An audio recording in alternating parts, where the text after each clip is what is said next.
ये जो महीना है ये श्राद्ध का महीना है, तो यहाँ पे लोग वो रेस्पेक्ट पे करते हैं अपने पूर्वजों को इन द फॉर्म ऑफ श्राद्ध।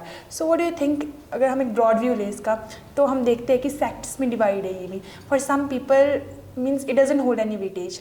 कई लोग मानते हैं कि ये ज़रूरी नहीं है कि अब जो चले गए हैं तो व्हाट इज़ द नीड कि वो क्यों, उनको हम क्यों ही पे करें रिस्पेक्ट, जब हम मतलब जीते जी उन्हें उतनी रिस्पेक्ट पे नहीं। अब जो ये कहते हैं कि आप जब आपके पूर्वज जिंदा थे तो आपने सम्मान नहीं किया और जब वो मर गए तो उनके सम्मान में आप भोज रख रहे हैं, वो अपनी जगह सही हो सकता है। किस संदर्भ में सही हो सकता है? हो सकता है कि यहाँ भारतवर्ष में आज भी सचमुच ऐसे बहुत सारे लोग आपको मिलेंगे कि जिनके माता पिता जब जिंदा थे तो उन्होंने कदर नहीं की, केयर नहीं की, अब नहीं रहे तो अब श्राद्ध कर रहे। तो इन अर्थों में शायद वो लोग भी सही है।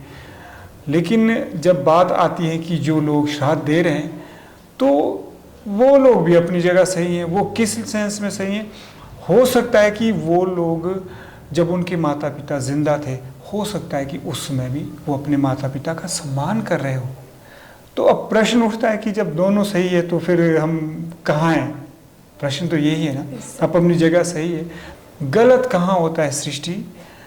समाज में गलत तब होता है जब हम अपने विचारों को दूसरों के विचारों पर थोपना शुरू करते हैं।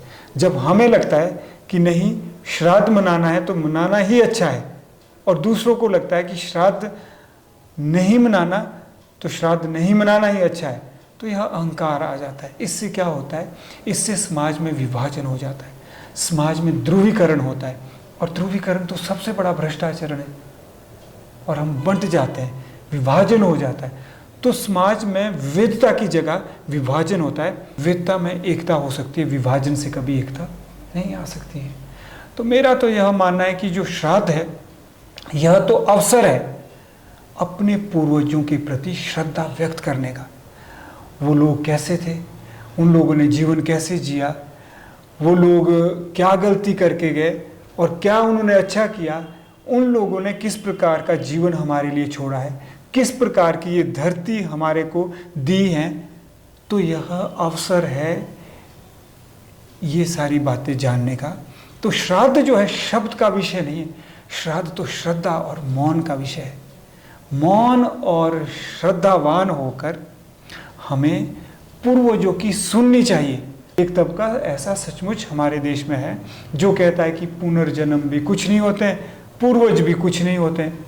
तो मैं तो अक्सर उनसे यही कहता हूँ कि अगर आप पूर्व जन्म की नहीं मानते तो कम से कम पूर्वजों की मानो, कि जिस प्रकार से पूर्वजों ने हमें यह धरती की विरासत हरी भरी हमें दी थी, समाज हमें दिया था, क्या सचमुच हम उसी प्रकार से स्वच्छ और हरी भरी धरती या फिर जितने भी अच्छे मूल्य, क्या उसी प्रकार से हम आने वाली पीढ़ी को भी वही धरती दे रहे हैं? क्या आने वाली पीढ़ी को भी वही हम संस्कार दे रहे हैं? क्या आने वाली पीढ़ी को भी हम वही एकता की, सद्भावना के मूल्य दे रहे हैं, या फिर आने वाली पीढ़ियों को हम भ्रमित कर रहे हैं अपनी अपनी विचारधाराओं से? तो मैं यह कहता हूँ, पुनर्जन्म होते हैं या नहीं होते हैं, यह व्यक्तिगत खोज का विषय है, यह अध्यात्म का विषय है। इसको सामाजिकता की दृष्टि से देखना अच्छा है, पर भुनाना कतई अच्छा नहीं है। जब भी श्राद्ध की बारी आती है या फिर श्राद्ध देने की बारी आती है तो मैं कहता हूँ कि श्रद्धा, अगर आपकी श्रद्धा पूर्वजों में होगी तो स्वतः ही आप कुछ उनसे सीखेंगे। और आप, मैं ये नहीं कह रहा हूँ कि सिर्फ उनकी अच्छी बातों से सीखें। श्रद्धा का मतलब ये भी होता है शायद वो कहीं गलत गए होंगे तो शायद हम ऐसा ना करें, शायद उन्होंने ये बात की होगी तो हमें ऐसा नहीं करना चाहिए। माता पिता और गुरुजन बेशक गलत भी हो तब भी वे आदरणीय होते हैं। हम यही श्राद्ध से सीख सकते हैं। श्राद्ध मतलब श्रद्धा, श्राद्ध मतलब मौन, उनसे सीखो और चिंतन करो, मनन करो, ऐसा मैं मानता हूँ। और आपको तो सभी विद्यार्थियों को ये कहूँगा, श्रोतव्यो मंतव्यो निधि स्यातव्य, अर्थात श्रवण करो, मनन करो और फिर उस पर ध्यान दो। ध्यान मतलब कि मौन, श्रद्धा, ध्यान, ये तो बड़े गहरे शब्द हैं।